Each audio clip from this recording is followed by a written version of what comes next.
All right, welcome once again, everyone. Happy to have you here. And on behalf of the Director of the Center of Excellence in Teaching and Learning, we welcome you not just to this session, but also to the new semester. All right. This particular session is geared towards equipping you with the necessary skills, and not just the knowledge, but the skills in teaching online. All right. And so we wanted to make sure that, because we have courses and programs now that are being proposed for online or blended delivery, or technology-mediated instruction of some sort, or one end of the spectrum or the other, it is very necessary that you have the know-how and the skill set to navigate in the online environment comfortably and confidently. All right. So this session is going to be very hands-on, very be responsive. So I'm going to be asking some questions. We're going to have some breakout group activities. We're going to explore some technologies here and there. So it's going to be a very hopefully a very interactive and beneficial session for you as well. I'm your facilitator for this session, Dr. Justin Zephyrin, and happy to have you here. All right, so let's get straight into it. You would see in the chat I've posted a response link, and just in case the first link doesn't work, I posted a link for each poll question that you're going to see before. All right, and I see we still have some persons entering the room, so happy to have you here. All right. And yeah, so we're going to get straight into it. All right. So, I like to start my sessions with a bit of an icebreaker, just to kind of make everyone comfortable, easy tension, if there's any, hopefully there's none. All right. And really, before we go forward. So right off the bat, how has technology, because we know we just came from a pandemic, how has your technology use changed, let's say between prior to the pandemic or the COVID-19 pandemic, and now? We've gone through that dispensation of the pre-COVID, then we went through the pandemic phase or period, and now we're in a post-pandemic period. So has your technology use changed? Everyone said yes thus far. Okay, good. All right, and that is understandably so. All right, whether it's by force or whether it's optional or voluntarily, it has evolved, right? And that's good. So we're in a good place thus far. What technology tools have you used in your teaching practice or educational context prior to the COVID-19 pandemic? So for example, you may have used PowerPoint presentations. You may have used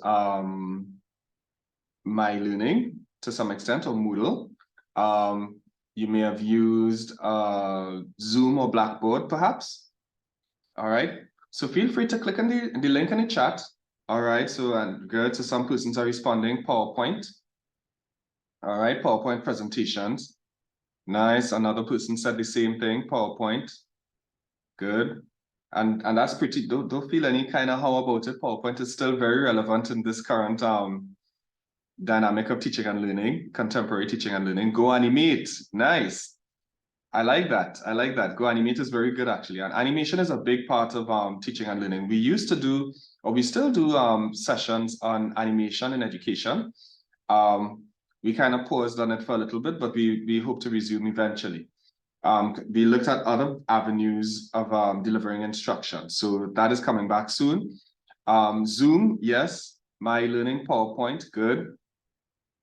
Kahoot, okay, good. And pre-recorded videos. I like that you mentioned that. I'm not sure who did, but I like that you mentioned that because that makes reference to what we call synchronous and asynchronous instruction. So synchronous meaning it's live, like what we have now, and asynchronous may be a pre-recorded video that you may give students to review. Online polls. Someone said Padlet, PowerPoint, myeLearning, Boom cards. Oh, nice. Panopto. Okay, good. is using boom cards and so on. I like that you're very adventurous. And I don't know, would you like to elaborate on what your experience, tell us what boom cards is all about, and what was your experience in using it while we're here?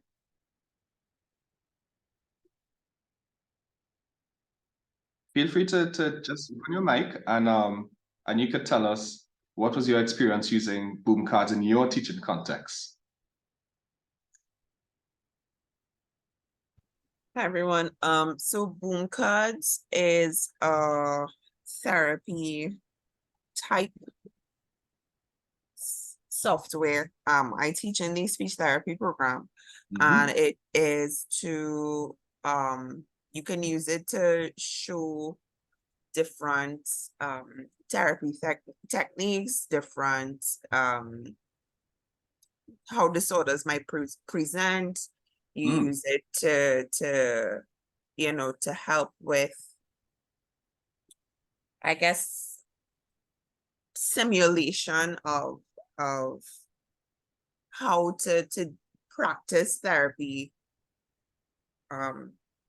So there are different ways So there are different ways you use boom cards in your teaching context. And what has the experience been like for you? Was it something that improved the teaching and learning experience? Was it something that you or your students had to take a while to get used to, or was it easily integrated? How, explain, please. I think it's a hit or miss. For me, I think I had, it was a steep learning curve for me, but once I got it, it seemed pretty easy to use. But some of my students found that the user interface wasn't that friendly. Yeah. Others found ways to adapt it to meet their needs and stuff like that. Right. Good. Very good. Thank you so much for that.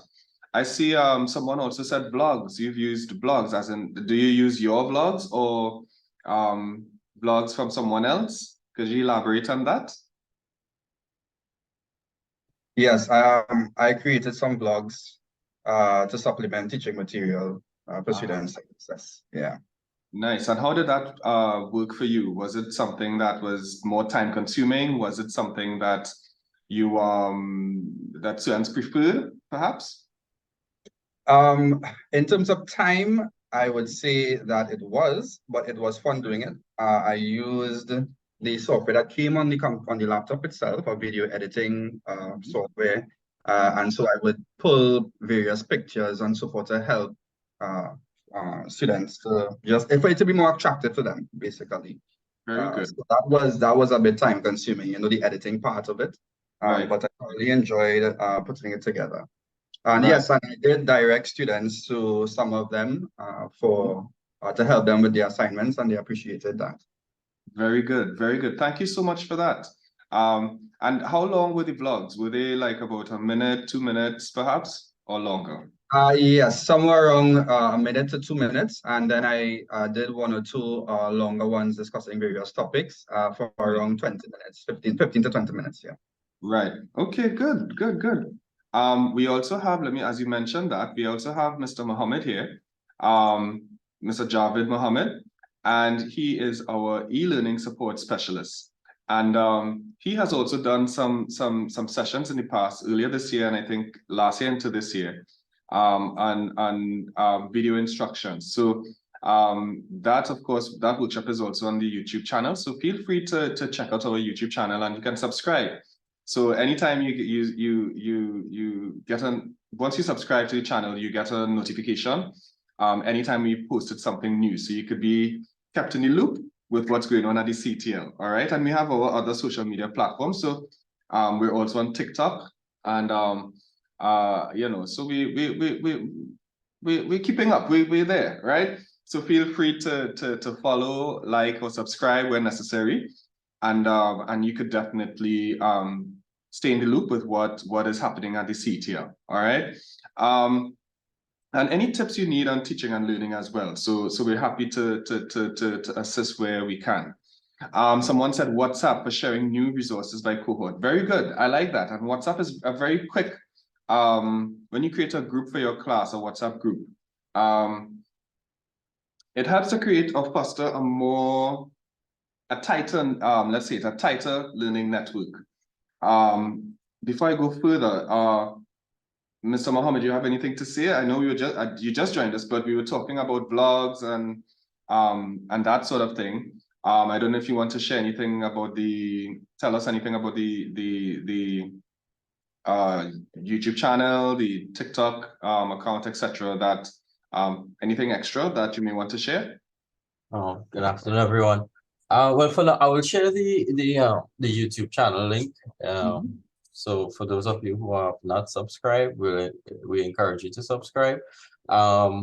Basically, we try our best to post information regarding what we are doing here or encouraging faculty to do. We put all of that on our YouTube channel. It's easy for everyone to access. The other thing we do is utilize, well, what was formerly known as a YAMA, which is now Viva Exchange, Viva Engage. I'm still trying to move away from YAMA. So it's Viva Engage.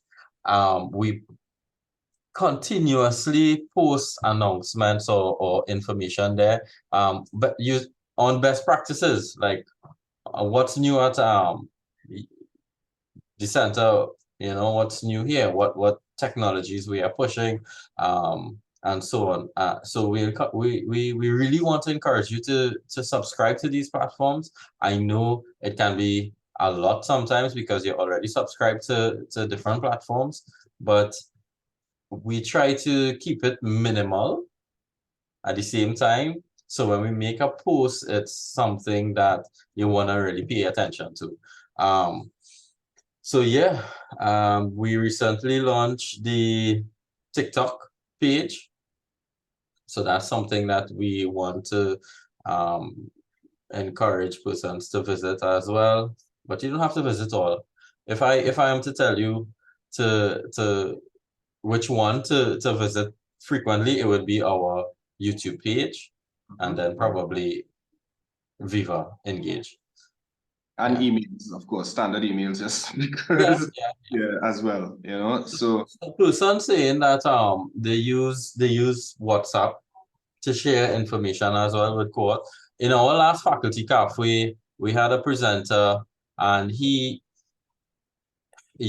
showed us how to use Microsoft Teams to do all of this, and everything is saved there for and students can access it. He can access it. He can go back, and so on and so forth. So there are so many platforms, so many platforms. Yes, thank you so much for that, Mr. Mohammed. And you're absolutely right. There are so many technology platforms. You kind of have to wonder which one to use, which is the most appropriate, which is the most fitting, which is the most, and how should you use it. So hopefully this session shed some light on not just some of the technology tools that you may consider, but also some of the things that you should some of the other aspects outside of the technology that would help you in deciding which technology to use or technologies that you can use, as well as teaching strategies and so on. Because remember, technology is just a tool. So even though this session is called Teaching in the Online Environment, it doesn't negate the importance of pedagogy or andragogy and teaching strategies and that sort of thing. All right, so I see we're already networking in the chat, but Akil just shared that he has some of his videos on YouTube as well. So you can definitely check that there. And Akil, feel free to share if you'd like. All right, the chat. You could just share one or two if possible, just so persons can see and perhaps learn from you as well. All right, because we try to create a learning community, and that's what the platform formerly known as Yammer. I always get tired of the name, but that's what we try to create over there as well. All right. Were you comfortable using your technology tools in that particular educational context? All of you said yes, so that's really good. And then what are some hindrances or issues you face in using the technologies in your educational context? So some person said internet and usage. Okay, so not knowing how to use it, connectivity issues perhaps. All right, someone said student engagement. All right, good. And morale has been lower in the post-COVID on, oh, that's something that this session will definitely address. All right, so thank you for bringing that to the fore. Connectivity. Okay, anything else? So for the person who said student engagement and morale has been lower in the post-COVID context, could you elaborate perhaps? And how did you observe that Yes. phenomenon? Yes. Particularly for Caribbean Civilization, which is the foundation course that I have delivered, we would have been using a blended approach to teaching, both face-to-face classes and online. So we are accustomed interacting with students in that way. So that's how I was able to compare the difference of students, engagement before COVID, during COVID, and after. During COVID, we had an uptick in students' excitement, student engagement in the classroom because they were indoors. There was little that they could do outside. Post-COVID, you found that now students are back out on campus. They are moving from a face-to-face class that they may have just had 5 minutes ago. They're on their way to a space where they could sit quietly to engage in the online class, or they are around people who they might be hanging out with, liming with, and so they're not fully engaged. Sometimes I had students on their way home. Right. And joining class on their mobile phones while they're heading home. And so in that way, they will say, sir, I'm here, but I can't respond, right? I can't put on my mic, put on my camera. Yeah. So because students are now back out into the world interacting and having classes and so on, you find that for our class being online for them, there was a drop in their morale and engagement. Yeah. Right. And I like that you brought that, you made mention of that as well, because I don't think it's something that many persons consider, that persons have to make that transition from a face-to-face session in the same day, a face-to-face session, and then go to adjust to an online session in some cases. So that is something that we definitely need to consider. I would suggest for others who may have encountered the same situation, it may be good to sort of begin and end your sessions, 5 minutes after, give a little 5-minute transition period. So let's say if your time's like in this session, we had a specific time, and we at the beginning of that session, we indicated that we'll give an extra 3, 4, or 5 minutes for persons to join us. And I would also recommend that you end your sessions perhaps a couple of minutes earlier, no more than 5 minutes to begin or end your sessions, because that way it gives students enough time to, one, whether it's face-to-face to 2 consecutive face-to-face sessions, they have that time to not just consolidate and so on after a session, but they have that when they're in transit, you give them that time to get to your session and settle before they engage in a learning experience. And likewise, of course, so that's why you want to do a little, like about 3 minutes, start a little 3 minutes after your start time, or end a little 3 minutes before your end time, your official end time. So it doesn't eat too much into or take away too much from your actual time with the students. All right, and in those initial and last 3 minutes, you could engage in some light conversation, perhaps. For those students who may be in the class already, whether it's virtually or face-to-face. All right, so thank you so much, Akil, for bringing that up. I think if your link is working, I think you shared your studio version. I'm seeing in the link at least. So you may have to copy and paste the end user version of that link. All right, yeah. So, or the shareable link as it would be named in YouTube. So how do you feel about remote or online teaching and learning? Because we had to deliver instruction remotely.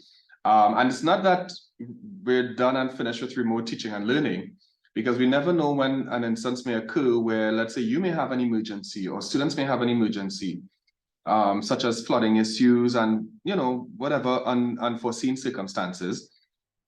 And you may have to deliver your class online or remotely. I think that is something we need to keep in mind whenever whenever you engage in teaching and learning. It can be remote at any particular time. How do you feel about it? Many persons said it's flexible, whether it's remotely or online.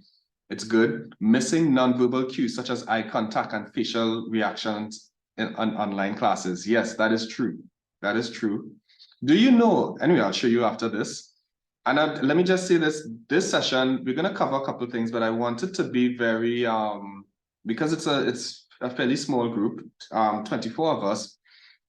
For now, I'm going to digress in a couple of different things because it's a fairly small group comparatively speaking. And so I'd like to show you different things and you demonstrate different things and so on. All right. So just stick a pin in that. Perhaps I can show you how to use your avatars in Zoom, and hopefully that can help to some extent, even though it's not the same as real video presentation, video footage of your students. But at least if you have an avatar, it still helps to simulate certain gesticulations or expressions and so on that may help in that regard. Yeah, because you definitely may not always have students who have that strong network or bandwidth to facilitate video content, all right, of themselves and so on. Right, it's very flexible, it's fine, it's useful. Okay, good. All right, so thank you so much for that. So, whether you have any apprehensions or Joanne said Go Animate is now beyond, yes. All right, no problem at all. So yes, I'm happy that, I guess, Joanne, you were the one using Go Animate, who mentioned Go Animate before, yeah?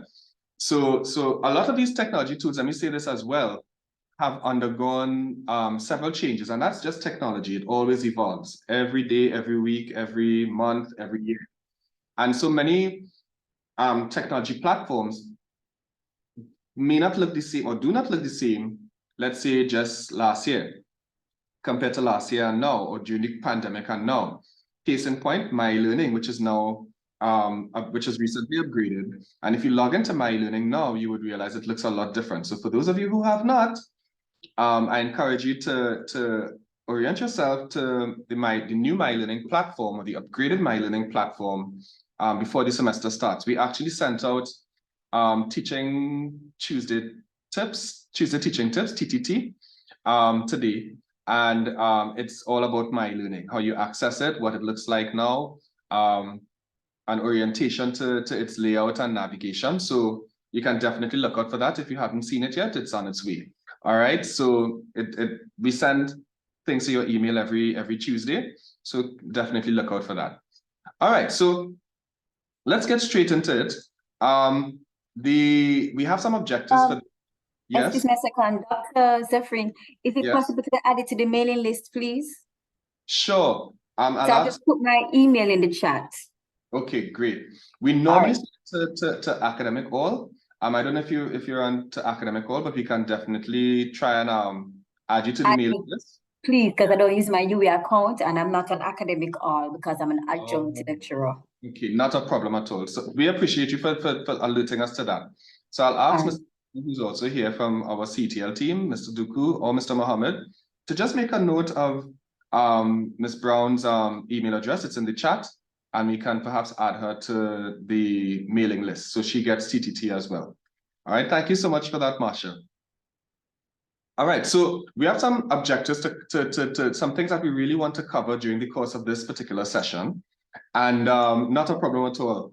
And we, to Ms. Brown, and so these are some of the things that we want to cover and have some fun while doing so. So before we go any further, I want to show you, and this is digression number one, or probably number two, but it's something that might be worthwhile to you as well. I want to show you how to use your Zoom avatar, because Zoom has a new function now where you can use an avatar. If it is you're not comfortable using your video or your camera, or even for your students, you can encourage the use of an avatar. So once your Zoom account is updated, or recently updated, you can go to, you should see the menu bar or menu ribbon. Usually it's at the bottom of your screen. And right next to the video icon, you're going to see a little arrowhead. Click on that arrowhead. All right. And you would see select camera, and of course the different options there. And you're going to scroll all the way down to choose avatar. All right, choose avatar. And once you click on that, of course, you'll see some options there. If you would like to create one that is more realistic or more representative of you, then you just click that plus sign with plus, and you can create your avatar where necessary. All right, it goes from skin color to facial features to hair color, eyes, eyelashes, you know, you name it, you can make an avatar look exactly like you. Well, not exactly, but as close as possible. And this is perhaps something you can use as, let's say, your initial session, your first session in Zoom, if you're having a Zoom session. It helps as an icebreaker as well. All right. Can you see my screen? You're seeing the slideshow, yeah? There is a window in front of the slideshow being blocked out. Right. Good. So you're seeing that window as well. So that's the window that shows just come out of this. And so once you create your avatar, I'm just showing you where to go. So you see the cursor there. All right. Yes, Marsha. Yes, you're absolutely right. All right. And right. So Janet, yes, your Zoom account will need updating. Now you would normally see when you log into Zoom, you would see a notification, whether it's via email or in your Zoom account when you log in directly, that you can update your, oh, I think it's saying that the window is black. So let me just reshare. Okay, can you see my screen? I don't. Yeah? Yes, just a slide. Yes, you'll see the slide. All right. So I'm not showing the other thing again. So just a slide. Yes. So I was just showing you where you can go. So I was directing while doing it myself. When you go to your video icon, you click on that little arrowhead or the menu to open up your video menu. And you will see choose avatar lower down in the menu. All right.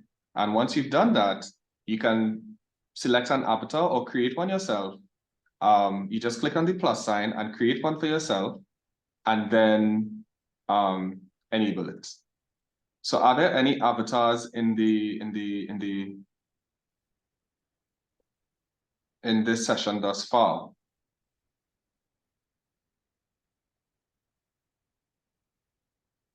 Let me just go down and see. I'm seeing some pictures and so on. All right. Do you need me to go through it one more time? Yeah. Michelle, are you going to show an avatar? Is that what I'm seeing there? I'm not sure. Or Stephen? All right, so I'll explain one. Okay, not a problem, Michelle. All right, so you would are you seeing your menu with the go right ahead.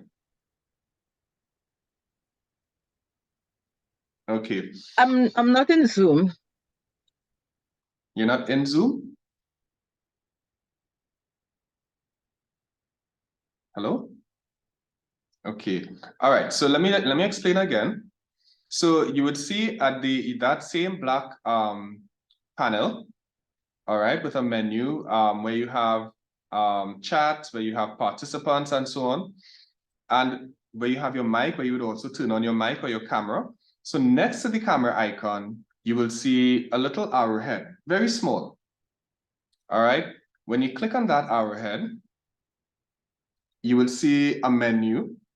all right, an expandable or collapsible menu that may have, let's say, integrated camera, blur my background, virtual background, etc., etc. And if you look a little further in that same menu, you will see choose avatar. Are you seeing choose avatar? So let me see if I can take a screenshot and share it in the chat.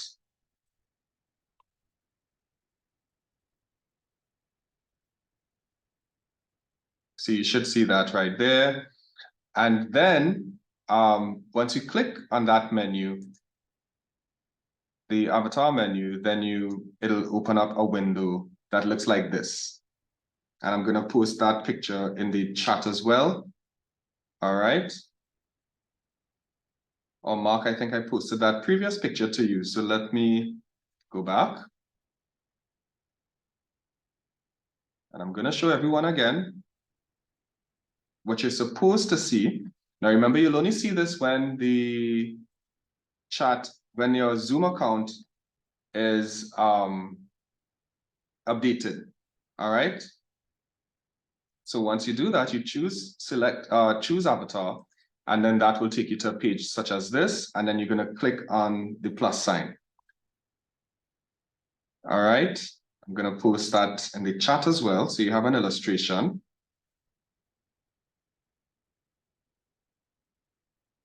All right. Once you click on that, you select whatever is to your liking, skin tone or color, whatnot, face, the shape of the face, etc., etc. All right.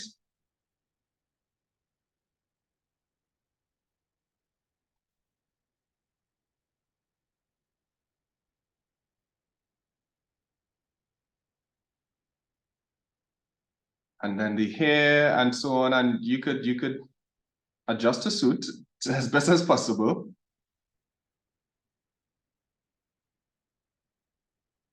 All right.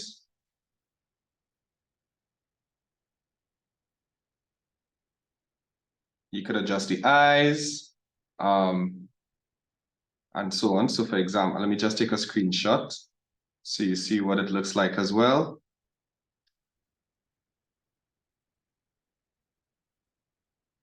And whatever you could adjust to suit.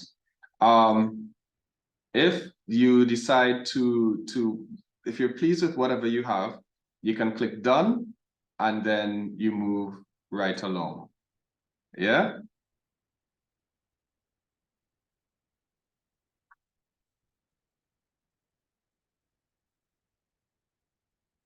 So let me just add some, you could even add facial hair if you'd like, and that sort of thing. So let me just paste it in the chat as well, so you see what I'm doing. And there you have it. And then you click done, and it will enable, it would allow you to use an avatar. All right. So are there any? Oh, we have some here, man. Okay, nice. So Tracy, you have yours.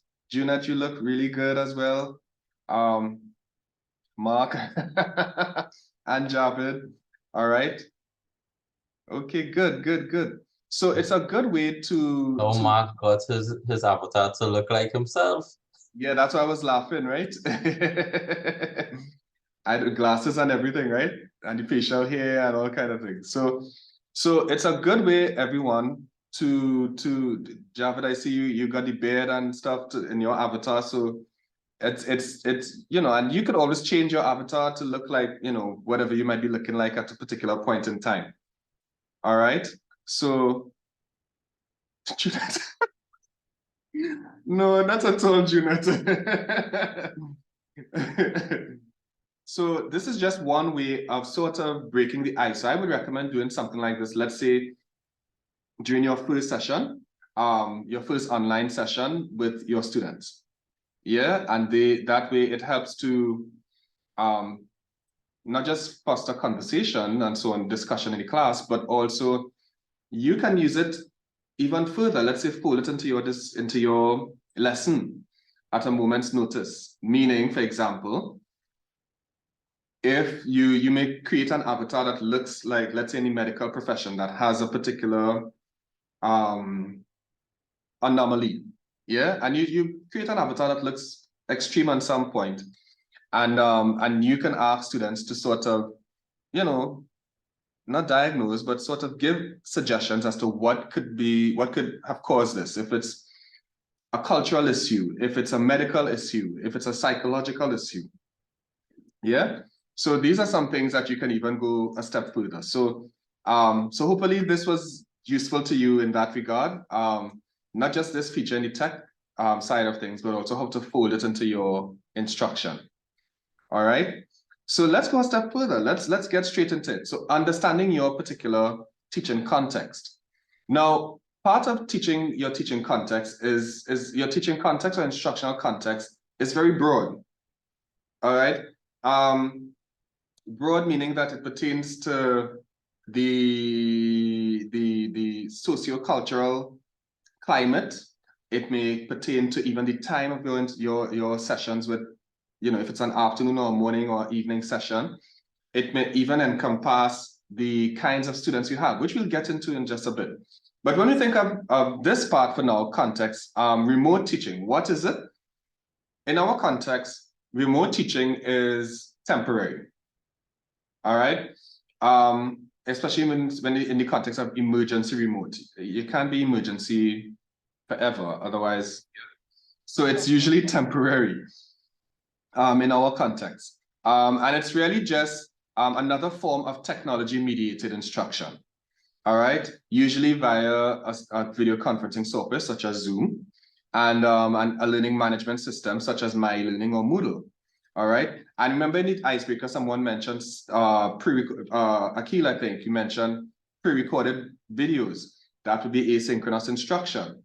And this, of course, if you're using it in a blended context, it's synchronous and asynchronous instructions. Let me just say this as well. The most effective or edifying, if you think about modes of delivery and so on, is to have a mix of synchronous and asynchronous instruction. Yeah. So in other words, live and pre-recorded, or live and live sessions or live activities and activities that are not in real time. Yeah. So those lend for, whether it's in an online or a blended context, whatever the technology-mediated instruction may be, it's good to have a mix of synchronous and asynchronous instruction. All right. When we think of teaching in the online environment, you can think of it as a continuum. So you have on one extreme, which is the left side, where there's it's no online presence. The teacher is not online in any form or fashion. Students may go online to register. Let's say they go to Banner to register for your course, but there's no online presence. And this, you definitely want to stay away from that as you can, even if it's a supplemental or I wouldn't say necessarily a replacement, but even if you're just posting materials and so on in the online environment, I would recommend that you stay on the web enhanced, web enabled, or web delivered. Yeah, so it's more than technology is more than just an administrative tool or platform in this regard. As you go to the other extreme, web delivered, of course, that's 100% online. All right, so everything, the teaching is online, the learning activities are online, registration is online, everything is online. Synchronous and asynchronous activities are online. But then when you come in the middle, web enhanced and web enabled, you have what we call a blended format. All right, that's sort of what we call a mix of the best of both worlds. You have a bit of face-to-face, a bit of online instruction. You have, so think of it like that. Like I want to think, let's say you want to mix, what are two flavors that go very well? Chocolate and orange, right? Right, you mix a little bit of chocolate, or you mix a little bit of orange with a little bit of chocolate, and you get a nice tasty treat, or strawberry and chocolate. What is another thing you could mix together? Mark or Java? Do you want to chocolate and coconut? Yes, Jeanette. Right? Chocolate and coconut. That sounds like a particular snack I know about her, but anyways, right? Chocolate and peanut butter. I don't know. Anybody else has any more combinations? Chocolate and Junette said chocolate and peppermint. Okay, nice. All right, rum and raisin. Right. So think of blended approaches, like the best of both worlds. Chocolate and strawberry. Shamala, thank you so much for that as well. Rian said chocolate and caramel. Good, right? So or salt and mango. I don't know. And people are loving Shamala's post as well. So think of blended as it's very blended. The blended approach is very wide, and it could take different forms, right? There's no one absolute form that a blended approach could take. All right. So you may have more online than face-to-face, or more face-to-face than online, but it's still blended. Your blended approach may look like a high flex. So for example, you may have a whole camera system set up and whatnot where you're lecturing to face-to-face to students, but you also have a camera that allows you to facilitate students in the online environment. So you're doing both at the same time, right? Junette said, oh, mango and shadow Benny. Yes, Junette, you're noting. Right? Akila's agreeing with Shamla. So good. All right. So I'm glad that we're seeing this kind of mix. So blended could take different forms, but the outcome usually is to get the best of both worlds. All right. So moving a step further, we had a blended, well, we still somewhat have a blended policy in at the university. And this more recently evolved into what we call a multimodal policy. So it caters to remote, blended, online, whatever technology-mediated form of instruction. And of course, it's still part of the AAA strategy. All right, and in this regard, it aligns, well, I don't mean to use the same, to be redundant, because alignment is one of the things, but it definitely feeds into the pillar of access and agility. So for example, during the pandemic, the university had to respond very quickly to transition to emergency remote teaching and learning. So that's a technology-mediated form of instruction. And of course, that was hinged on also access. So it was to provide access to resources and teaching and learning and so on, even though it was in a remote context. Yeah. Okay, Jeanette. Okay, good. Right. So you taught a course entirely asynchronous. And that's good. And there are courses like that, yeah, where it's totally asynchronous. And still you have built-in activities that may be timed or scheduled that are also asynchronous, which is perfectly fine. But and I've done courses like that as well, or been in courses like that, but then it may not work for all courses or all teaching contexts. Again, context. So you want to be mindful of that, yeah? That if your course needs that level of interaction and real-time dynamic, then therefore you would need a synchronous form of instruction. All right. Usually in the courses we've done, not just at the CTL, but external, or let's say the university, on a university level, usually some of the feedback we get would be that they would like some synchronous form of instruction instead of just asynchronous, and they just do things and not connect with anybody in that learning community. All right, so but hopefully it was a learning experience for you as well, Jeanette. So thank you so much for that. So this is the university's definitions of what constitutes a face-to-face, online, synchronous, asynchronous forms of delivery. All right, it's in the university policy. It's the multimodal policy, and we can share that with you. And it's also in the website, CTL website, as well as the OBUS website, as well as the QAU website. So it's easily accessible. It's also part of, let's say if you're doing a course or program proposal, it's going to be there as well. All right. So within the university context, and of course, this speaks to blended approaches now. So we looked at face-to-face and online, and now this is a blended context, whether it's a blended course or blended program. And of course, emergency remote teaching as well. Of course, I think you have first-hand experience with the emergency remote teaching. Yeah. So good. So I know we don't need to spend too much time on this part, but whatever mode of delivery you're using, once it's technology mediated, you're going to have to use a couple of different things as we see here, these pillars. You're going to have course content, whether it's readings or videos or case studies or whatnot. You're going to have those. You're going to have course activities, whether it's discussion fora or quizzes or different things that they have to submit, a blog or a YouTube video or something. Then you're going to have assessments because you want to make sure you measure that learning has taken place. So this might be the form of an actual quiz, a project, a presentation even. So all of those things. You're going to need a conferencing platform such as Zoom. And then you're going to need a learning management system such as myeLearning. Any questions on these thus far? Or anything we've covered thus far? We're getting the slides, right, Dr. Zephyrin? Yes, you'll get the recording as well. So yeah, if you have any questions post-session, definitely feel free to reach out to me. All right. It's just that I missed a few of the, I was writing them off and I missed a few, so I just want to make sure. Oh, sure. Which one was that?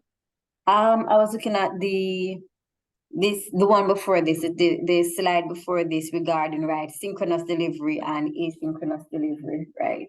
Right. So synchronous, of course, it's real time. right. Like what we're doing now, this is synchronous. And let's say when I send you the recording, or if you look at YouTube, you would see recordings of other sessions as well. That would be an asynchronous form of instruction or training in this regard. Yeah. Okay. So all right, thank you. So even like you could say email might be a form of asynchronous delivery. Okay. Let's say a pre-recorded video. I know Akil uses pre-recorded videos. That would come under asynchronous as well. All right. All right then, thanks. No problem at all. So whatever we do, of course, we need to think of alignment. All right. And what do I mean by alignment? That, okay, so you have learning objectives for your course, but these must connect to your learning activities. So for example, if you have a learning outcome on, let's say by the end of this course, students will be able to mix chocolate with different ingredients mix chocolate with different ingredients for a new product. All right. Then the feedback and assessment will have to be in line with that.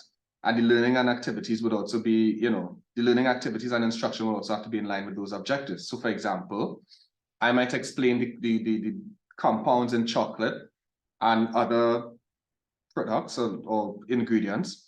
And then an activity or an assessment may be for you to combine chocolate with other ingredients that would make something new. So you might want to create, I don't know, chocolate with pepper, so pepper chocolate. All right. That I don't know, you tell me. So I'm giving ideas there, right? But it all feeds into that learning outcome. Yeah. Yes, WhatsApp will be considered more asynchronous. WhatsApp is different in a sense that it could be synchronous and asynchronous. In terms of the chat, it'll be asynchronous. So you can bring it. You can bring it. So this is a form here. Don't leave your Javed. This is, I don't know if you could see it. So we just have this, right? So speaking of chocolate, so cookies and cream. All right. So we might include this in the instructions or learning activities, how to create what could be combined chocolate with. All right, so this is just a visual. Thank you so much for that, Mr. Mohammed. for providing that. You could come and collect the chocolate if you'd like, because I don't want to be eating all of this and then get distracted. So, but yes, so WhatsApp could be asynchronous. All right. Hot chocolate. Yes, Junette. Could be asynchronous in terms of the chat feature, because Junette, you could post now and I could see it tonight or respond tomorrow, right? So that's asynchronous. It's not in real time. But if you were to do a video call, Junette, or a group call, because WhatsApp, you could do group calls as well. That would count as synchronous instruction. Yeah. Same thing with Facebook groups, a group post that may be asynchronous. All right, because when you post it, I may not see it until long after or respond to it until a while after. But if you do a Facebook live feed or whatnot, then that would be synchronous. So I like that we're giving examples or asking questions in that regard. Thank you so much for that. All right, and thank you for the chocolate, Japid. All right, so now is a good time as any to really stop and think, especially before the semester begins, that we stop and we think things through in a systematic way before we implement. So I have a little activity here where I'm gonna ask you to tell us a little bit about your students. What kinds of students do you have? So for example, let me just copy the link. So for example, how would you describe, what are your students like? Yeah, what are your students like? So I just pasted the link in the chat. All right, and I want you to tell us now, what are your students like? So describe your learners. What kinds of students do you normally have in your particular class? And Mr. Mohammed, I'll probably give you the whoever posts first will probably get a prize. I don't know what that prize will be, but I'll leave that for you to decide. All right. Hi, Dr. Zafran. You could put back the link. Okay, I'm seeing it now. Sorry, my bad. So it came across as an image as well. Sorry. Oh. Yeah, and seeing it above. So for those of you like who probably missed it, like me, it's right above the image. Thank you so much for that, Mr. Mohammed. All right. And notice your avatar is, and I forgot to mention that your avatar reacts to your movement and you know, so you are talking and your mouth was moving according to your avatar. If you do certain movements, it will try to simulate that as well. So just letting you know. All right, so some have posted already. Interactive and energetic. Okay, good. Another person posted, my students are graduate nursing students doing research. They are professional and usually mature in age. Encourage. Nice, good. This was very that one was very, very detailed. I like that. Junette, was that you? Oh, that was actually Marsha. Ah, okay, there we go. Thank you so much for that, Marsha. No, I don't teach nurses anymore, Justin. Oh, okay. Everybody else. Right? So other persons are typing still, so I'll just give them some time. So you're just gonna click anywhere or click on the R on the plus sign at the lower right side of the screen. All right, that's right here. And you can post a response to the question. What is your instructional context like? Yeah.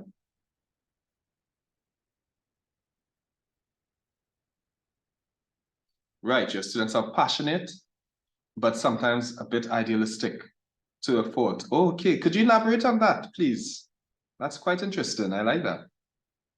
Well, not that it's to a fault. I mean, Yes, hi, sorry. So in terms of the real world, they're very, we want to do this and we want to do that. And just like, that's really great, but let's make it a little more applicable. Right. And they have a really hard time adjusting their ideals to the reality. real the reality of their situation. Yeah. Right, right. And what field or what course do you teach? I am teaching in the Masters of Arts in Speech Language Pathology. Oh, right, right, right. Yes. Okay. So definitely, yeah. So I guess you're technically preparing graduates for the wider world in the field and so on. So yes. So definitely your students are passionate, but sometimes a bit idealistic to a fault. Understood. Anybody else? I know we had more persons typing. Feel free to type. You could double click anywhere or use the plus sign at the lower right side of the screen. Okay, someone said young and opinionated. My students are largely, should I use the voice? My students are largely very young and they love engagement through hypothetical discussions and memes. So you have the visual learners there that highlight the teaching points of various subject areas. Do you use memes by chance?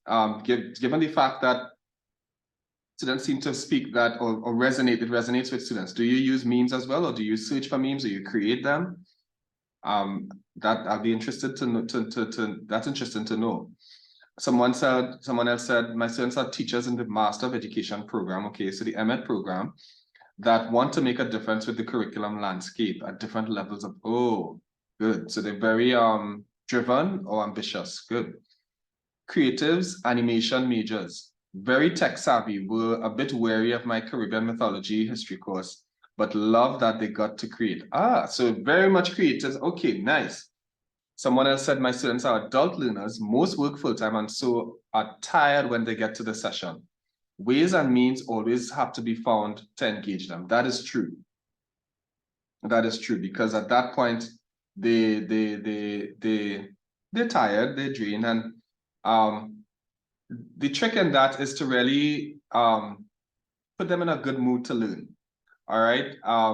Now, serotonin is one of those chemicals that puts students in a good mood and just to be receptive of learning. So anything that makes them relax, make them laugh, make them, nothing that is stressful. All right. That would help in that case. All right. So just giving a tip there for that. Akil, you make memes. Okay, good. Akil, I like that you're adventurous, man. You make vlogs, you use memes. Junaid, there are different platforms, and I could probably just share a link with you. Or Mr. Mohammed, you could do that in the meantime. Just share a link to creating memes. And that you could fold into your instruction, or even post it and include it in your slideshow, Junaid. So, Mr. Mohammed, I'll probably leave that for you to share that link there, a meme generator that may be easy to use for Dr. Mohan. All right. Just going back to some of the posts. My students are vibrant young adults. They become alive with practical activities. Okay, good. My students range from 18 to 55 or 60 years old. So you have a wide range. Younger students are interested in learning but lack critical thinking skills. So I try to develop critical thinking skills within the classroom setting through questions. Good. I also attempt to use videos, images, memes, and group work for learning, and they appreciate this. Older students are more active and give their opinion a lot, which I love. Okay, good. And thank you for posting your name there as well. I like that this was very detailed and very clear that you have a wide range, or demography, if you want to call it that, or demographic, sorry, demographic, and some of the things that the challenges and the benefits of both. So good. Someone else said, my participants are very busy and they need sessions to be structured. They attend sessions to get what they need and be able to do. Therefore, I have to keep right. So thank you so much for that. I like that everyone seems very much in tune with what their students are like. All right, what their strengths may be, what their challenges may be, and really taking that time to adjust your instruction for your students. All right, because that's what this is all about. And so I know later on in the session, I wouldn't have to go through as much when it comes to a learner-centered approach. All right, because you seem to be doing it already, so that's good. So in terms of, and thank you so much for that, Mr. Mohammed. Yes, Canva is a good tool for that as well. Thank you so much. A learner analysis. And for those of you who need any training in Canva, you can search our YouTube channel. All right. It's there, and you can also contact Mr. Mohammed if you need a one-on-one clinic in using Canva and that sort of thing. All right, to generate memes or whatever images or graphics you may want to produce. All right, so a learner analysis. This is what we were just looking at. You're gonna think, when you think of a learner analysis, you're thinking different things. You're thinking aspects of your learners. So whether it's their age or location or sex. So for example, do you have more males than females, or the other way around? Or do you have more, as you mentioned, mature students or students who are much younger and just came out of school, public schooling, or just did A-levels, for example? Or do you have mature students who are already professionals in the field, or professionals in some other field even? Then those students who usually are more mature would have prior knowledge and expertise, let's say even in the field. For the younger students, they may be, as you mentioned, Ms. Matthews, a little more idealistic, yeah, or naive in some regards, in terms of the field and what they need to know about it. Psychological traits, even the other skills, if they're tech savvy, if they're tech averse, is it a tight-knit cohort? So they like working with each other, they dislike group work. So these are things that you would need to consider. They're emotional, psychological, cognitive aspects. And a learner analysis really is, okay, who am I teaching? Who are my students? What are my students like? And that's why I asked that question. So anytime you could, when you're planning your instruction, think about who you're doing it for, who you're teaching, what are they like? What do they like? What are their strong points? What do they need to know? What do they already know? And then you tailor your instruction to suit. All right. And that way you tailor it and you hit the nail on the head. All right. Now, a learner analysis can take in different forms. You may use some sort of, in addition to banner, of course, when they register for your course, you may have an idea of names. If they share pictures and so on, you may see what the person looks like, and that you have general demographic information there. But then in an introductory activity or diagnostic test, it doesn't have to be a formal graded activity, but a simple diagnostic activity could give you a lot of information in terms of their prior knowledge, or a simple class discussion may give you an idea of their prior knowledge, their preconceived notions, their experiences, and those sorts of things. All right. So for example, in the beginning of this session, I did that poll activity that allowed you to share your thoughts and experiences in terms of technology integration, all right, and technology use. From your needs assessment, you're going to do an analysis. So for example, find out what they know, find out what, different bits and pieces of information, and use that to inform your instruction or the kinds of teaching strategies you may fold in. All right. Once you get that, you're going to encounter some of these things. So for example, what are their entry behaviors? What they tend to, so for example, they like to come to class late. How do you plan for that? How do you mitigate against that? How do you deal with that? Group characteristics. So are they, like I said, do they like group work? Is there tension in the class? Prior knowledge. If it's, for example, if I have a math course to do, I wasn't a big fan of math. So I'm naturally going to think, okay, this is, or chemistry. All right. I didn't like chemistry as much in school. Well, I shouldn't say I didn't like it, but it was my favorite thing to do. So, because I heard it was very difficult from before. So I went in with that prior knowledge. Yeah. The attitude to the content and so on. So these are different things you find out in your course or from a learner analysis. Amara, what are some of the prior knowledge? What kind of prior knowledge do students come with in your course?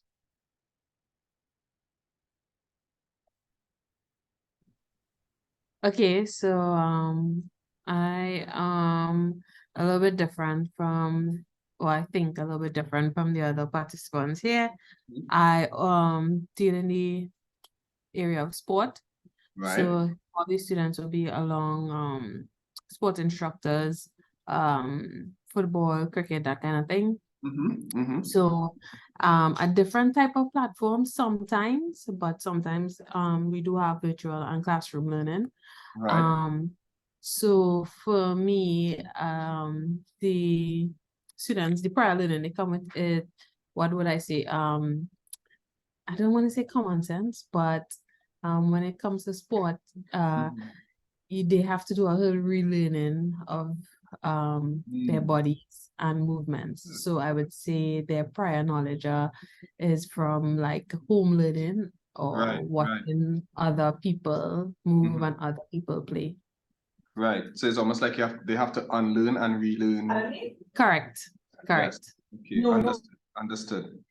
Let me see. Junette, I'm interested to know what the group characteristics in your class, what does it like? So are students tight-knit in your particular classes, your courses, or are they divided, or is there tension? Could you elaborate, Junette? Junette. Junette. It's a class of 300. So, yeah. So I think there's small groups, as you would expect in any sort of gathering that size. Yeah. Right. So there would be small groups of students, maybe those who coming from the same high school. You know, they have some sort of familiarity with each other. Right. Maybe from hall or something. They're all on hall, or maybe students from another country. They will, you know, they'll have their small groups and stuff. Right, right. Thank you so much for that. And Maxine, our students, how would you describe their academic motivation in your particular course? Maxine. Just one. If you want to supervise an exam and listening. What's that? Are you hearing me? Yes, loud and clear. So in your course, are you hearing me? Yes, we're hearing you. Can you hear me? No? Okay, Maxine probably has some technical difficulties. Are you hearing me? Yes, we're hearing you. Can you hear us? Okay. Mr. Mohammed, I don't know if you want to provide some assistance to her privately. And for now, I'll go on to Joanne. What kind of academic motivation do your students tend to have? Well, I am not actually a lecturer. I am the records manager, and I'm looking to use online methods to do training instead of face-to-face. So I thought I'd just drop in and see what I could learn, because getting staff together to give them training in records management, which is my subject matter area, they always don't have time. So I'm looking to create short videos or some kind of online learning. And that way we can deliver it and get, you know, feedback that yes, they did go through it and they finished the quiz. And so this is why I am here. So actually, they're not really very motivated to learn at all. I was not going to say answer the question. you technically they just see it as a chore that they have to get through. So I have to work with HR to see if we can give them some kind of reward, or, you know, make, you know, what's in it for them to come to the training. I mean, when it's face-to-face, they love to come because they get to talk to each other, see people from other departments, and they get lunch and they get breaks, and they think that's lovely. Trainees love our food. Yeah. But without food, it's going to be difficult. Yeah. What you could probably liaise with us in terms of the development of an online course or whatnot, and we could provide some assistance there as well in terms of structuring it, activities, and so on for you and your team, and we'll be happy to help with that. Great. Thanks a lot. No problem at all. So thank you so much for that. So moving straight along, when we think of the learner, the characteristics of when you think of a learner analysis, we do that to know, to make decisions about our instruction, whether it's the pace, how quickly we could move across different things. So for example, many of you mentioned that you are you have some sort of, whether you know it or not, of experience in a learner-centered approach or a participatory approach, even if it was by force or you weren't really aware of it or intentional, but you did it because of the needs of the students. And this is why food, glorious food.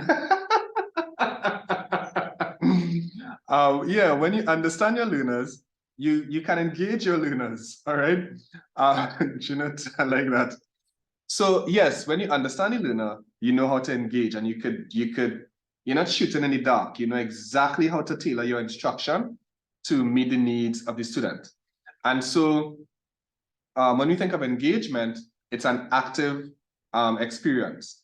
And there are different levels of engagement. You have, of course, as we see in this table, engagements at the ideal is for high attention and high commitment. So that's the kind of student who will who's motivated, because motivation is a big part of teaching and learning. And they also would persevere through difficult hurdles to ensure that they succeed and that they learn what they need to learn. But then you have strategic compliance, and which comprises high attention and low commitment. Those are the kinds of students who they're just more, and even ritual compliance as well. These are students who just want to pass the course, all right, who want to pass, who may not necessarily take the time to internalize and appreciate the learning experience and so on. They just want high grades, or they don't want failures. They don't want those negative circumstances, all right? And in the other extreme, you have rebellion, which comprises diverted attention and non-commitment. So these students may be disruptive, they may not be cooperative in some instances. And let me just say this as well. In terms of those students who are rebellious or who are disruptive and so on, you probably want to have a conversation with them perhaps, or get some assistance in dealing with them, because it could be a private or internal issue that they are dealing with. So it's all, we have the different arms or departments that are here to assist in that regard. Yeah, so if you notice a student is displaying some of these qualities, you definitely want to engage other stakeholders. Yes, Marshall. All right, so I just wanted to find out, just a little clarity. The strategic compliance are the ones who want high grades, but the ritual compliance are the ones who want to avoid failure. Correct. Okay, thanks. So the strategic compliance, they are not concerned about retention or learning for the value of learning. They just want to pass the course and ensure, well, not just pass, but they want to ensure they have a high GPA or they graduate with first class honors. Then you have ritual compliance, when some students are sometimes so frustrated. Look, I just want to pass this course. I just want to, and they are not really as concerned about what level they get, what grade they get once they pass and get over the course, over and done with, and move on to the next course. So that's the two. One is strategic in the sense that they want to take strategic measures to ensure they get high grades, right? Whereas the other one is it's ritual. So you're just doing it for doing its sake so you can pass the course. Yeah. Yes, many seem to be strategic, because of the motivation that high grades provide, and the rewards, I guess, that high grades provide, aka GPA, aka first class honors, etc., etc. All right. So definitely something you want to consider. But when we take what we call a learner-centered approach to teaching and learning, which you've been doing based on the icebreaker, it really is where you get to engage students on a different level, and learning retention is increased, engagement is increased, retention is increased. And how do you engage students, or what is active learning? It's really all about engaging or providing activities that the students can do something, whether it is saying something, presenting something, reading something out loud, writing an essay, or a poem or something of that sort. Something that they can do, because as you see here in Dale's cone of experience, and generally we remember more of what we do than what we may have read, what we may have heard, what we may have seen. All right. When we do, yes, Marsha, go Sorry ahead. about that. Can you just go back to the last slide one more time? I'm so sorry. I apologize to everyone. Just no one problem. last thing. No problem. This one? No, the one before. Mm-hmm. All right, thanks. All right, thanks. No problem at all. So active, and that's all part of what we call active learning. And active learning is part and parcel of a learner-centered approach. All right. So think about it like this. When you learn to ride a bicycle, did you learn, let's say, for example, Marsha, can you ride a bicycle, Marsha? I'm just asking. I can't. I didn't have active learning. I like that you use it.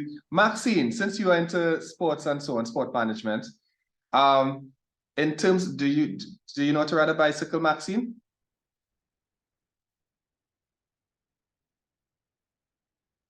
Maxine? All right. Tracy or Stephen, Afia. Yes, I can ride. Okay, and good. I can give you a small experience where it was actually I'm learning by doing, because I didn't own one. So every Christmas when I went by my cousins, when everybody was eating inside, I will take their bikes and ride up and down the road. I have a lot of white man. I don't know if people know what white man is, or, you know, a lot of I know what it is, but explain to them. Evidence. Yeah. And even now where I have gained weight, I can still ride a bike, and I still, when I see one, I want to borrow it and ride. So yes. Perfect example.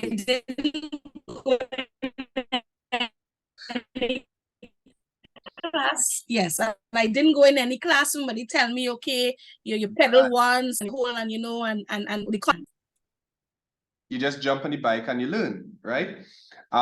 So good. Thank you so much for that, Tracy. I think your mic got cut off at the end there. I don't know. But yes, you learn by doing, right? And that's a prime and perfect example that no one had to teach you, no one had to show you, no one had to explain. You know, you just tried it and you learned it and you never forgot it. So that's a good example where active learning helps in retention. All right. So thank you so much for that. Even with I noticed that part of the learning experience, the active learning experience, was she tried, she stumbled, she got some marks on her skin. That's a white man. And her motivation was very high, Gina. Yes, definitely. All right. So you see, it was more than just ritual compliance for her, right? She was motivated, even through she was engaged, because even though she fell and damaged her skin or whatnot, or got, you know, marks on her skin, she still wanted to ride a bike. So she was motivated to master this, to experience this. So that is a good example. Thank you so much for that, Tracy. All right. High commitment. Exactly. Let's say even if you were to, going back to the chocolate analogy, you tried a mango and shadow benny, or chocolate and strawberry. You remembered what that tastes like because you actually tasted it, right? If you didn't, you wouldn't know, you wouldn't understand why persons are so enamored by strawberry and by chocolate and strawberry. All right. So when you think of strategies for success, what do we mean? All right.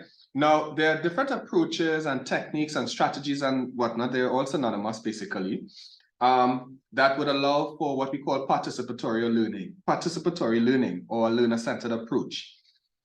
These are strategies that allow for students to be actively involved in the learning experience and help develop their social communication, critical thinking skills, and so on. As we mentioned in the icebreaker, some of you mentioned that students need to develop critical thinking skills and so on. So a student-centered or learner-centered approach is driven by students' needs, which this is the part I said I didn't need to spend too much time on because you're kind of doing it already. All right. So now it's just to learn how to do it or be more strategic in doing it in an online or technology-mediated context. So we have some aspects here. I don't know if Mr. Garcia is still here. Mr. Garcia, are you here?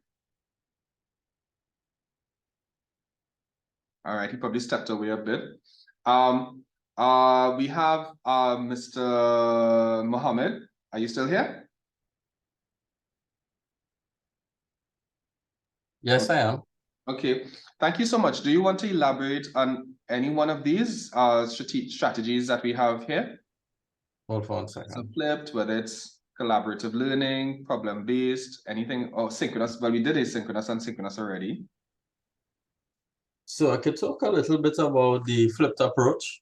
Okay. Right. Let me just make sure this. Right. Yeah. So the flipped approach, basically, what you want to do with the flipped approach is keep in mind that you have a 3-hour session. Your class is scheduled for 3 hours, and you want to maximize that time as much as possible. So what you can do in our context here, in our UW context, utilizing all the resources that we have, what you can do is put the information, some information in myeLearning for your students to access. So you give them information and in the online platform. But when you're doing that, I'm going a bit further, right, Dr. Zafran, if that's okay. But when you do that, you don't want to just, let's say, put a document for them to read. You want them to do something as well. Just to make sure that they interact with the material, right? Because you can post a document, and you're not sure if they actually read the document. Right. So you've done that.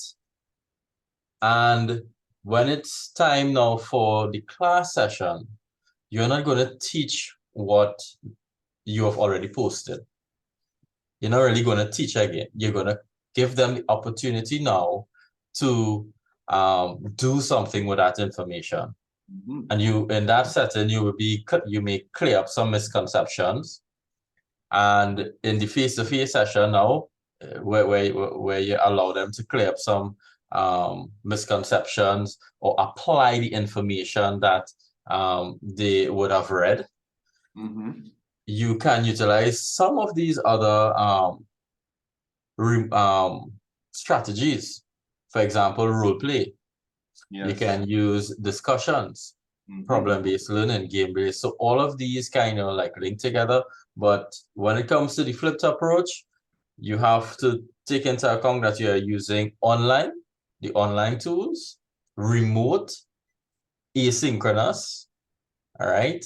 And then they come to the face-to-face session and they interact with their peers and they clear up misconceptions and so on, have discussions, yeah. Thank you so much for that, Mr. Mohammed. And straight enough, when I created this particular slide, that was the thinking behind it, that they're all connected. Synchronous, that's why synchronous and asynchronous was placed in the middle and then flipped just next to it. So and I just put you on the spot, right? So, but thank you so much for that. So you're on point there, man. So I like the discussion type forums as well, which is underutilized. Yes. So we're talking here about remote online courses, right? So one of the tools that you would want to encourage your students to engage with would be the discussion forum. And while it is underutilized, those persons who are using it, they probably need to go a step further by providing additional information to students on how to use the discussion forum, right? Somebody was talking about persons not being motivated to do the training, all right? Students are not motivated to do discussions. If it's not for marks, they're not doing it, all right? So you need to be adventurous, you need to be creative and find ways to get students to respond to discussions or to even create discussions. And in doing so, you can actually create a game as well. Use game-based tools to encourage or motivate your students to participate in the discussion forums. Marsha, hand this up. Yes, Marsha, go right ahead. Just wanted to add, for me, what I teach research. So what I used to do is like, for me, when I give them those Facebook posts and so forth, I encourage them to provide feedback and to be engaged. I like to tell them that I give like a 5% margin of markup in case there's a decision between an A or A plus or a fail and a pass during the exam, and it is made from your overall class participation. So it's not something that you'll be getting a grade to say, okay, I got 4 or 5 out of 5 for participation for the class. But when I look overall, I will decide at that time. So that usually works for me personally. I don't know what anyone else thinks. That's quite good. I mean, if it works for you, then by all means. And of course, once the students are aware, you know, in that regard. So thank you so much for that. Thank you so much for that. I like that you consider participation as a big part of this entire experience, the learning experience, because and you know, what we used to see at one point in time was that marks were given for attendance, but we always emphasize that don't give marks for attendance because they have to attend. Yeah. Give marks for participation if exactly. you give marks. Yeah, because I could attend a session and just be passive. You know, I'm getting marks for just being there, you know. Yes. So, yeah. And if you're enrolled in a course and you want to pass, you're probably going to have to attend anyway. So it's part and parcel of the course experience. Yeah. But to participate is a different level because then it's a learning experience. You know what I mean? So keep that in mind. So very quickly. So I'm going to ask Mr. Mohammed to create 4 groups, at least 4 groups. We have at least 24 persons here, minus the 2 of us, I guess. And so you're going to create 4 groups, please.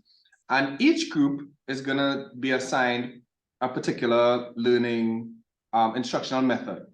Group 1 is going to focus on active learning. Group 2 is going to focus on cooperative learning. Group 3 is going to focus on inductive teaching and learning. And group 4 is going to focus on experiential learning. All right. Now here are the instructions. What you're going to do in your groups, you're going to, let's say, for example, group 1, you're going to look at active learning. You're going to go online and find 5 important facts about active learning. What it is, maybe advantages, disadvantages, you know, whatnot. 5 facts that stood out to you about active learning. That's for group 1. And then maybe you're going to create a sort of, must be probably about 2 or 3 slides, a presentation that you would present to the class or show or explain to the class what you found, and you present that in roughly no more than 1 minute. All right. So so that's why we get 4, 5, 60. You see that? Okay. So so here's this is a strategy that you can use, and I'll explain right after we complete this activity. So here's what we're gonna do. Again, group 1, you are assigned active learning. Group 2, you're gonna find 5 facts about cooperative learning. Group 3, you're gonna find 5 facts about inductive teaching and learning. And group 4, you're gonna find 5 facts about experiential learning. All right. So, and you could, well, I don't want to tell you how to do it, but you would know how to do it when you meet in your groups. And you're gonna put together just about 3 slides or so to present to the class. And you could even do screenshots, snapshots, copy and paste, whatnot. And you present to the class in 1 minute or 60 seconds the 5 facts that you found. Everyone understands? You could just put a thumbs up if you want in the chat, if you understand. Good. Tracy, you are good. Marsha, you are okay. Naveen, Maxine, Stephen. Okay, good, good. So, Akil, you are okay with that? Roxanne, you're okay. Rayanne, you're good as well?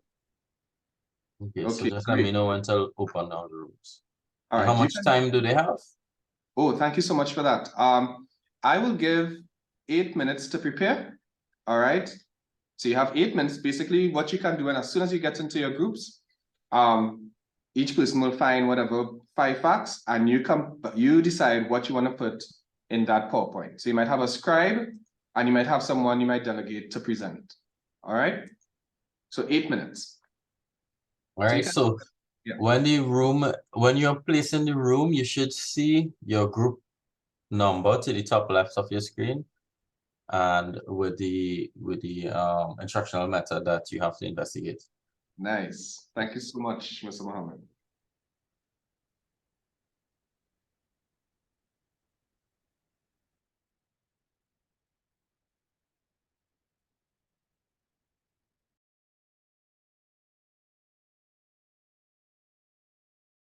Yep, sir.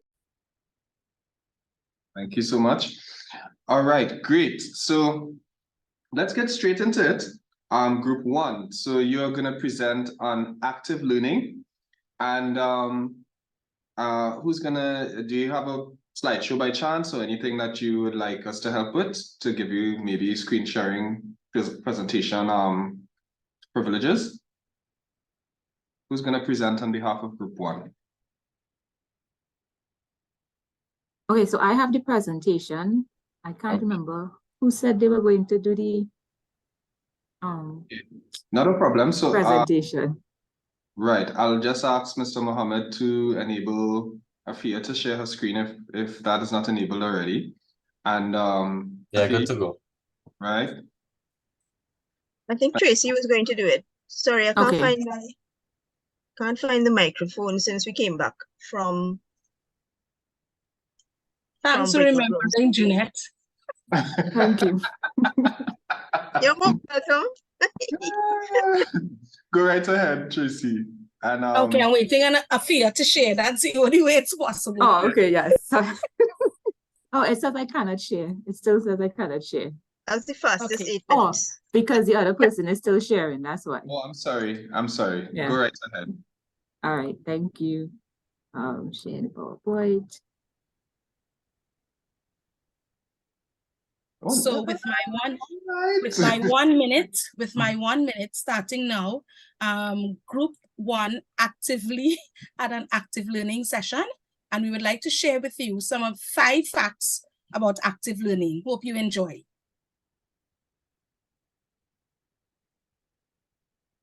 So active learning has certain strategies. It uses methods that emphasize interactive tasks.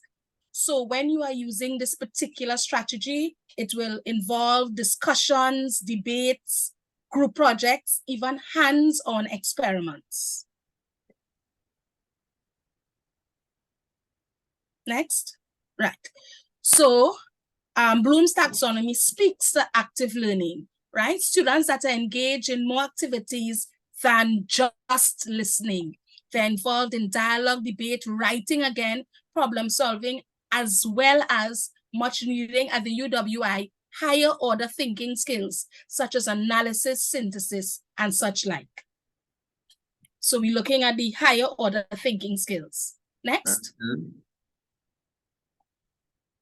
So the benefits of this include, but is not limited to, higher engagement, improvement in collaboration skills, the building of self-confidence. It is because you are a part of this process. It allows learning to be fun and exciting, more motivating, and suits their personal learning style.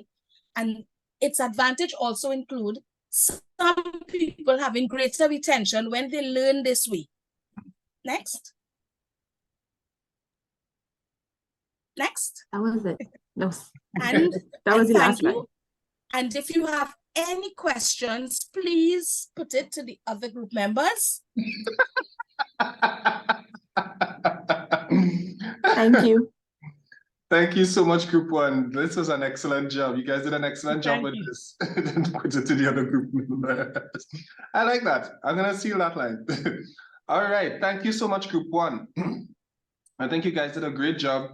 And such a concise and precise presentation on active learning in a nutshell. So thank you so much for that. Group 2, take it away. I think you guys have collaborative learning, if I remember correctly. It's not cooperative. Sorry? Not cooperative. Sorry, cooperative learning. Yes, go ahead. So who's going to share their screen? Just now. All right, not a problem. All right. You ready? Just okay. So, You don't have so to be Jeanette is going to read this out, right? Okay. Jeanette, oh gosh, where is it? Just now. Yeah, take your time. Take it. All right, let me open it. Let me open it up. And when you're ready, well, I guess Mr. Mohammed, you could probably just ensure that Michelle could share her screen and take it from there. Right. So, Jeanette.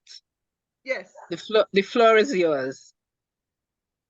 Okay, so we looking at cooperative learning, and the 5 of us tried our best. Next slide, please. We're not expecting perfection, so you go right ahead. Okay, formal cooperative learning, a definition, and consists of students working together for, could be a class period, it could be several weeks, but the idea is to achieve shared learning goals and complete specific tasks and assignments together. So there, it will involve a set of instructional strategies which will employ these small teams working together to promote their interaction and their, joint engagement and learning. Next slide. Advantages of this approach. Here are, some things: boost emotional awareness. We so need that now. To, come up with rational judgments, critical analysis skills, being flexible about, perspectives that you're going to come to. Creative problem solving is involved, innovation, and specific goal-directed behavior. So those are some of the advantages. And the disadvantages now. Oh, sorry. Advantages. Those people who hate group work. Oh no, group work, like so-and-so is not going to do any work and I'm going to have to do. So there are those people who kind of loaf around, just, run under the table, and they just end up accepting the grade. It might pose challenges sometimes for the lecturer to do the proper fair assessment and to kind of to really achieve cohesion and proper conflict management process. Those are some of the challenges of that approach. Yes, definitely. Thank you so much, Group 2. I see in the chat Akila saying that's a valid disadvantage in terms of, which one are you referring to, Akil? Is it the loafing or the heat or? The group 8 and the loafing. Yeah, it's real. It's real. I know some cases where what some lecturers do, they have a peer assessment. So students assess each other and privately, and their contributions. So yeah, that's one way of overcoming the disadvantages of it. Another advantage would be, or something that could work in conjunction with it, is to provide specific instructions on how the group can execute the project. So for example, if it's a group presentation, you may stipulate in your instruction for that assignment that each student has to contribute or lead a particular segment of the presentation. All right, that's something I do in a lot of my group work assignments, that I make sure that each person is presenting at some point in the overall presentation.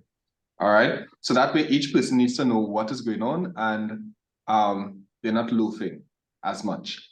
All right, so thank you so much. And how authentic is the peer review? Good question. I have found that when it's a private peer review, now with the peer review, keep in mind too, you're combining that with the group, whatever the group assignment is. It's not just a standalone thing. So even if it's not as valid, let's say, for example, some students may give their peers, their friends, full marks, because they're friends. But you'll be surprised what would happen in a private peer assessment. All right. Or the kind of assessment they have to give. So for example, they may have to justify why they assess their group member like that.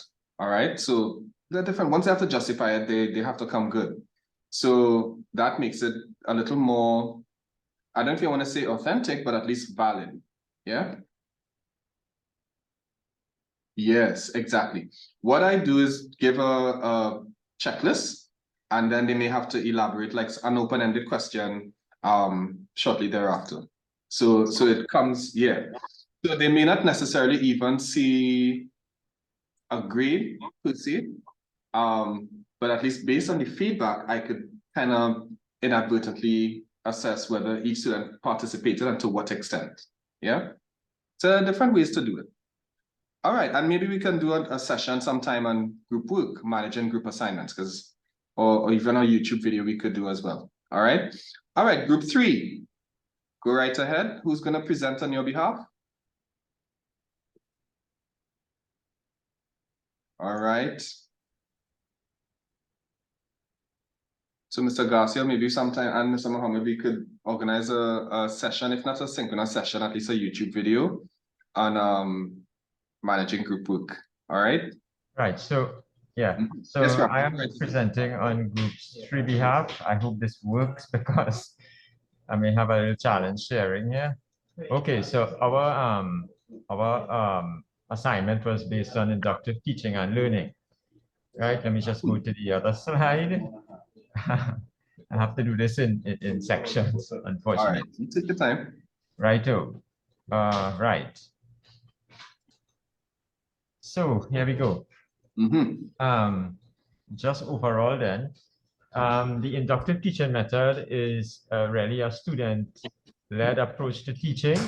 In this inductive approach, the teachers or tutors provide learners with examples and allow them to arrive at their own conclusions. And discussions and course corrections, when necessary, will follow this sort of approach. So it is the opposite of the deductive teaching method, where rules are explained first. So here we have a set of facts about inductive teaching and learning. It is student-centered. There are 2 main approaches, experimental and statistical, based on empirical evidence. Students use observation to determine their learning path and learning analysis. It uses more of an adult problem-solving skills approach, both cognition and metacognition, focusing on critical thinking and problem solving. So it's the higher order type of skills, and in this particular method, it requires student participation to be successful. On the downside, it may not be the most effective way of teaching a subject, as students can possibly go down the wrong, the wrong path, perhaps. Right. Overall, though, in the long run, it is an excellent way for students to engage students' analytical abilities and improve their various cognitive functions. Excellent. Thank you so much for that, group 3. Well done. I like that you showed the different aspects of inductive teaching and learning. Definitely one of the benefits is that they develop, as you could, based on what you presented as well, students develop very advanced critical thinking skills and so on. So thank you so much for that, because they are solving things on their own. They are deducing things on their own without you giving them everything. All right, group 4, very quickly. And while group 4 is loading their presentation, I'm mindful of the time. And I'm just asking if you can just stay for just about 5 minutes more for group 4 to do their thing, and then we wrap up shortly thereafter, okay? All right, so go right ahead, group 4. Hi, good afternoon, everyone. This is Stephen from group 4. All right, well, that 8 minutes was the quickest 8 minutes ever. But anyway, it's all good. All right, so this was just quick. for us, the team. All right, so what is let's switch here. Right, what is experiential learning? Experiential learning is a process of acquiring skills and expertise by doing, simply said. All right, so the purpose of experiential learning is to learn from one's mistakes, consequences, and achievements. Right, it requires self-initiative and self-assessment. Right, the general learning cycle for experiential learning is through experience, reflection, insight, and action. All right, so the theme of experiential learning is learning from experience. And that's it from us. Very good. Some groups clearly had more time than us. Sorry, I was just looking at the chat with Michelle there. So Okay. good. Thank you so much for that, group 4. If you move to, I think, the 2 slides before. Right. Yes, this one. Experiential learning, first of all, it's also a process that learn from, they go through a particular process. I'm building on what you said there. And that process, they may make mistakes, they may have acquire achievements and so on, and they reflect on it, that's part of it, and then they go through the cycle again. All right. And that's definitely a hands-on approach. Think of it, I think Afia, you gave the best example. Bicycle riding, right? So you may have stumbled, bruised yourself a little bit, but you got back up and you tried it again, right? And I see Ryan, right? The cycle of learning, all right? So definitely, you're right. You're in the right of that alley. So group 4, okay, you guys put in facts in the chat and thing. All right, group 4, okay, excellent. Thank you so much, everyone, for that. And I think you did a marvelous job with the different types of learning or approaches. And this is just a general synopsis of it. All right, we know what active learning is. And in fact, all of these approaches, cooperative learning, inductive teaching and learning, experiential learning, is part and parcel of active learning. All right, because students are actually doing things than just passively sitting down receiving information. Remember, we remember more of what we do, especially in the online environment where it's so easy to feel isolated, or it's easier to get lost and the disconnect, as someone mentioned in the icebreaker. All right. And this is the process that students go through in the experiential aspect of it, the experience, reflection, conceptualization, and so on. All right. So you did a great job with it. But let's stop and reflect what stood out to you in that activity we just did. Anybody? What stood out to you in that activity? As simple as it was. Because all we used was really Zoom breakout rooms in that particular activity, but we used other things, or we did other things. Anybody? Take a guess. It's we did critical thinking. We used Go ahead, go ahead, you can elaborate. Critical thinking, we had 8 minutes basically, and we had to use collaboration, problem solving skills, and creativity. I'm looking at the chat also, but the critical thinking I think was the greatest of all, because within the 8 minutes we had to get things to make a presentation. So, and also group coordination. So that was really good. Right. So it sharpened, tested your creativity, your communication skills, your technology skills, even in creating that concise PowerPoint. It kept you focused, allowed you to expand and so on. So yes, you're definitely right. We also use some of the approaches we mentioned earlier, the collaborative approach, the webquest or inquiry-based approach, interactive or collaborative, so all these things. We use the Zoom breakout room, presenter and screen share, and learning and engagement, of course, in this case, will maximize. So I'm probably, you're pretty, yes, definitely, Javid, yes, cooperative learning in action. So that is exactly it. So, and that's why we tried to design this activity in such a way that you learn it by doing it. So instead of me just telling you about it, you went and you found out about it for yourselves. All right. One thing I want to show you very quickly as we wrap up, before we go to And if, well, let me just go through this. Now, we know we have different things in myeLearning that would allow for engagement, whether it's asynchronous or synchronous. So we have the quiz activity, the assignment, discussion forum, as Mr. Mohammed mentioned earlier. And if you don't know how to use any of those, you can definitely go to myeLearning 101 for lecturers. There's also a resource package that should be released before the end of the week, where you can get archive videos and webinar recordings and tutorial videos and so on, that will train you in some of the different things in myeLearning and other techniques and so on, teaching strategies and the like. You can also, of course, look at, I keep saying Yammer, but Mr. Mohammed, the correct name, you can give it, you can type it in the chat if you'd like, or post the link right there. And so there are different avenues that we provide training in these things. And keep in mind, myeLearning went through an upgrade. If you log into myeLearning and you see, you go on that right panel, the panel on the right side, you're going to see some training links there that will provide you with training in navigating that new upgraded platform. It's also going to be in the TTT posts that you're going to see in your emails later this afternoon. All right, if it's not sent out already. So thank you so much for that, Mr. Mohammed. Now, when we're in a Zoom session, I want to make this is very quickly. So you're gonna see, there are different ways that you can engage students in a Zoom breakout room. Speaking about Zoom specifically, one of the things that you can do is allow students to annotate in your Zoom, on your Zoom screen.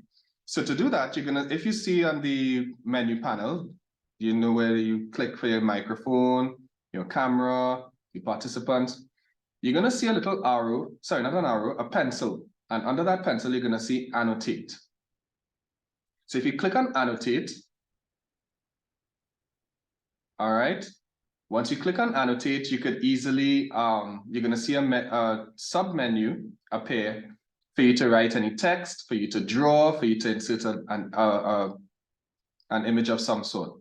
So for example, I might want to use this as a stamp to show this, yeah? So I want you now to do that same thing. So click on the menu, and are you seeing annotate in your menu next to the, I think it's on the right side of your screen, that menu with the same microphone and camera. Are you seeing annotate?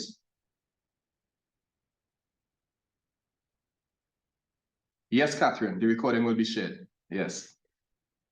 Is anyone seeing annotate?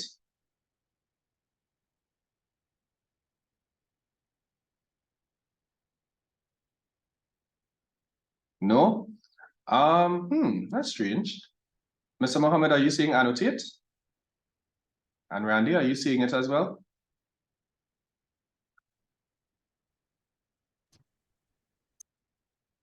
Sorry, the annotate feature. Yes. So when you click on, I'm not sure which screen, how many screens you're using, but if you click on the screen that the presentation slide is showing, teaching in the online environment, if you hover to the top of your screen, you should see you're viewing Justin Zepherin's screen, and then there's an option, view options. So when you click on that drop down, you should see the option annotate. Right, persons and that will open the editor, the annotation editor, and you have the options to use your mouse, text, draw, stamp, arrows, etc. Excellent. Thank you so much for that, Mr. Mohammed. And while you're doing that, one of the ways I tend to use this is, let's say you have a particular graphic or an image that you may want to illustrate, some illustration that you're presenting to your class. And you may want them to highlight certain parts about this illustration. So for example, I like geography. So I might show the hydrological cycle. And I would want students to label the graphic appropriately. So where would you see surface runoff? Where would you see condensation? Where would you see infiltration? where, you know, that, or if it's volcanic activity, where's the lava, where's the magma, where's the, you know, the plates, and so on. So I use it in that regard. I just post an image in the slideshow, and then they have to label it.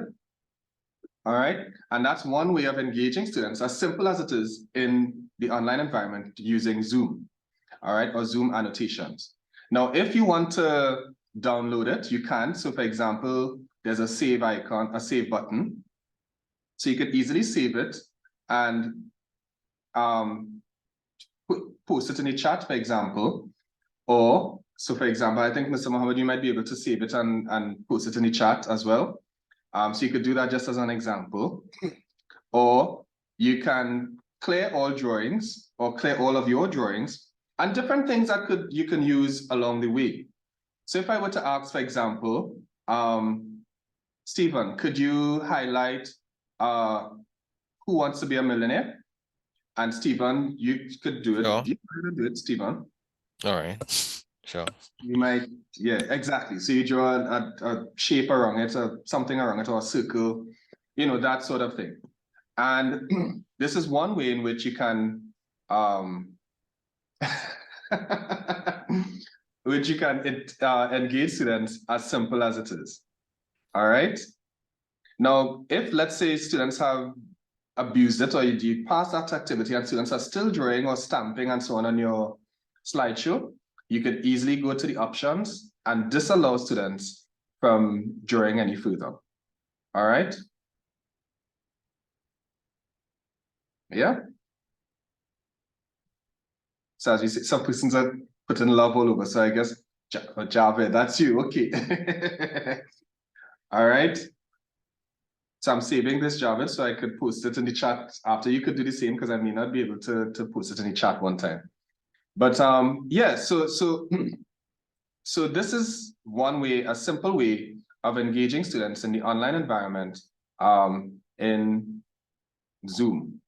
All right, the annotate, of course, the annotation feature, the breakout rooms, etc. We have some in the resource package I mentioned earlier. We have some information or guidance on how to use breakout rooms in Zoom.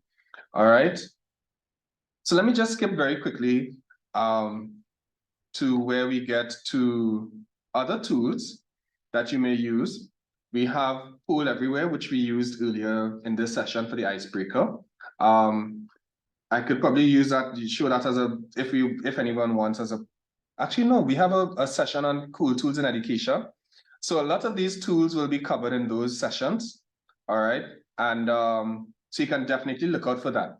But some strategies, just to kind of bring it all together, we have strategies, teaching strategies that we mentioned earlier, and some technology tools that could help along the way. So for example, if it's a collaborative approach you want to use, you have Padlet, you have Microsoft Office 365, you have Google Apps as well. Zoom breakout rooms also help with collaborative strategies. If it's a game-based approach, we have Jeopardy, Who Wants to Be a Millionaire, Poll Everywhere, Kahoot. If it's project-based, whether it's individual or collaborative, these projects can be, these are tools that could help with those projects. Bubble Us, so brainstorming and sequencing of ideas and planning and so on.